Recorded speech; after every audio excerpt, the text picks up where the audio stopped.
Resident Evil is dead. The series has been an unstoppable force of survival horror goodness for over 15 years.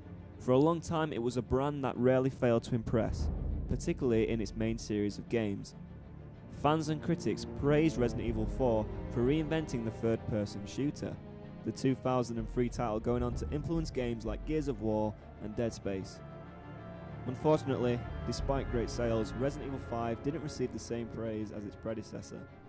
Some fans lamented the loss of the survival horror aspects, and Capcom's favouring of a more action approach, while others criticised the game's seemingly archaic game design and partner AI.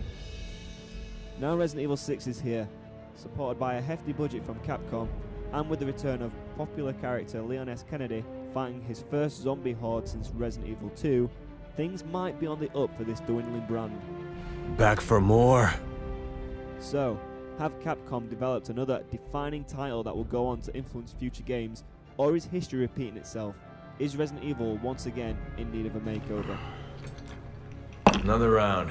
Okay, maybe it's not in need of a makeover, but Resident Evil 6 is in need of a nip and tuck. There is a lot of content, 4 separate campaigns, each telling different stories, which all come to fruition at the end. Though many will favour a certain campaign over another, it seems like Capcom has tried to give us a mix of everything we've seen before. I can't believe this is happening again. It's just like Raccoon. Leon's story starts in a Californian university. Here we find our favourite floppy-haired Secret Service agent caught in the middle of yet another zombie apocalypse.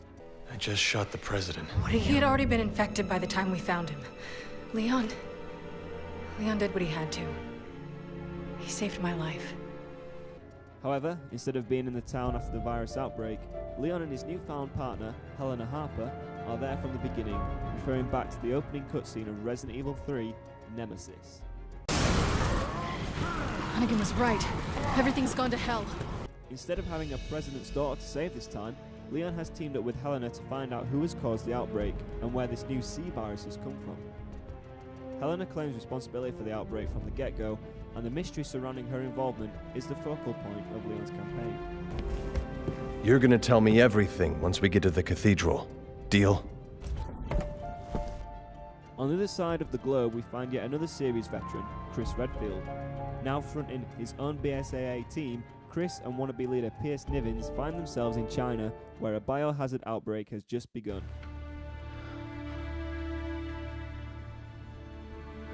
BSAA. Yeah. It's where you belong. With enemies in the form of Juavo, Chris finds himself in a similar situation to his exploits in Resident Evil 5.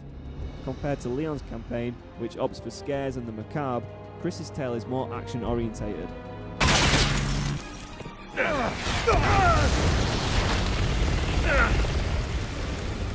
Whether it's saving hostages or defending an extraction point, you'll find yourself running from one gunfight to another, sometimes coming across grotesque mutations that aim to mix up the combat. In the third campaign, new player Jake Mueller, a young mercenary and son of previous antagonist Albert Wesker, is hired by Resident Evil 2's Sherry Birkin.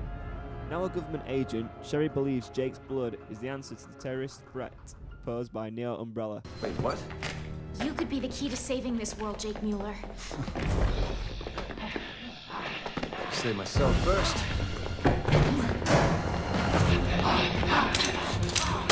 However, she's not the only one who's after his blood. A new BOW called the Oosternak is also after Jake and begins a relentless pursuit of the duo.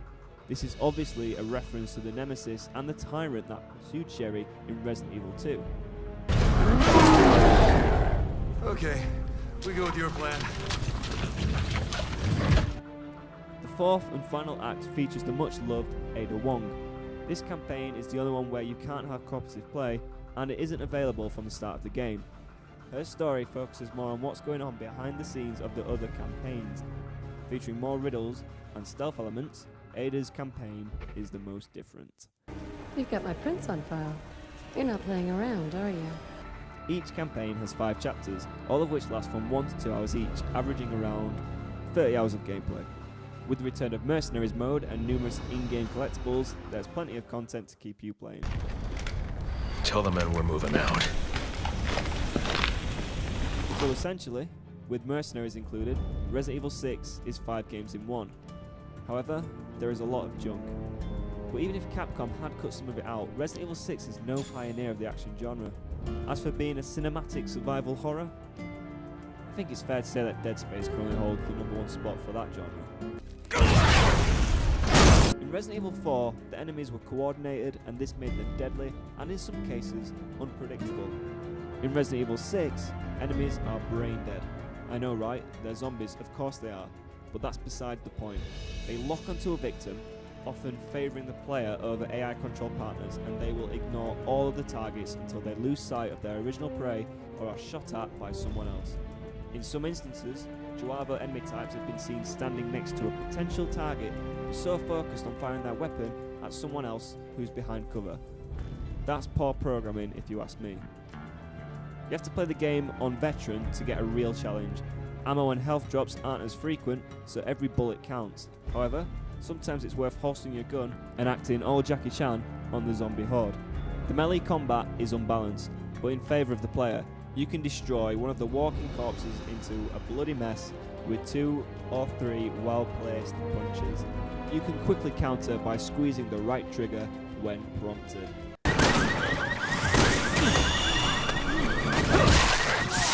In Resident Evil 6, gone is all the anxiety of AI management. Your AI partner can't die, doesn't need to be healed, has infinite ammo, and pretty much follows any basic command. Move in! Roger! So there's no added advantage to playing the game with someone else. If you're after a challenge, then play the game on co-op because it really ramps up the difficulty. You're not getting off that easy. Come on. There are some great co-op moments, usually involving one player defending another, but there's also a lot of opening doors together.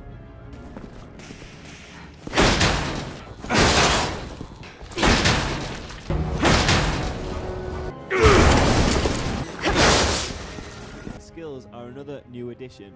Rather than use the old system, where you would spend gold you've earned to buy new weapons and upgrades, you now spend skill points on unlocking numerous abilities. You have 3 skill slots and a huge selection of skills to choose from. This time, an upgrade for a weapon, for instance a faster reload speed or higher damage rating, applies to all weapons. You can also buy defense upgrades and other skills such as a higher frequency of ammo drops. It's a new method, but it's more of a downgrading of the established system from the last 2 games. What are you buying? You see one of them, aim for the head. It's your best bet. Got it. The evidence speaks for itself. This is the best looking Resident Evil game ever. The environments are surprisingly detailed and the characters' movements are fluid and realistic. Despite some minor brightness issues, the game sports some fantastic lighting effects, providing the game with a spooky atmosphere.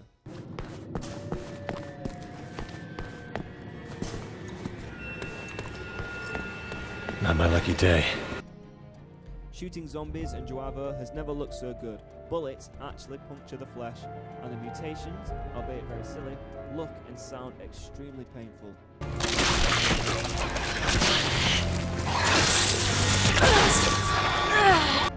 The voice acting is top notch, even if the script is a little unconvincing in places. Though it may seem that Leon has lost his cocky attitude in favour of a more dramatic one, the voice actor still delivers a great performance.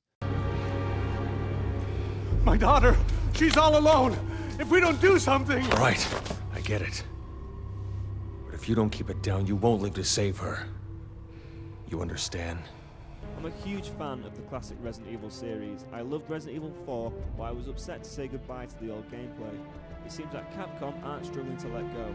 Resident Evil 6 tries so hard to be a more accessible game, giving you combat roles, the option for unlimited ammo, and regenerating health. It definitely feels more commercial, though a lot of fan service keeps that sparkle of hope that maybe one day, just one day, we'll see Resident Evil steal the throne from Dead Space.